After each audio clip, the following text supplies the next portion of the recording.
Летящие и воздушные, задумчивые и серые. Каждая картина Александра Шилова имеет свою историю. Работы российского художника выставлялись в самых престижных музеях мира. Теперь в их числе и мемориальный комплекс славы имени Ахмата Хаджи Кадырова.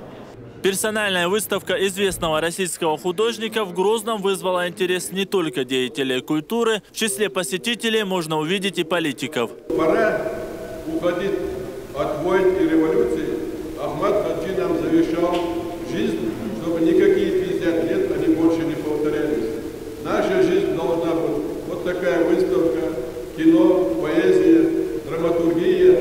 Ну, от хлеба и промышленности, конечно, не уйдешь, но духовное созидание рядом с мечетью вот должно идти и такое. Перерезав красную ленту, гости смогли поближе познакомиться с творчеством Александра Шилова. Из-под кисти мастера вышли такие знаменитые работы, как «Осенний сад», «Дороги раздумий», «Умиротворение». Кстати, последняя выставлялась даже в космосе. У зрителей будет возможность увидеть работу, которая побывала на Международной космической станции, подтверждением которым есть сертификат. Всего в музее Ахмата Хаджи Кадырова выставлено около 40 картин автора. Специально для чеченских любителей прекрасного Шилов привез одну из лучших своих работ – «Мечеть сердца Чечни» в лучах дневного света. Нельзя не отметить картину, которая находится сейчас у меня за спиной.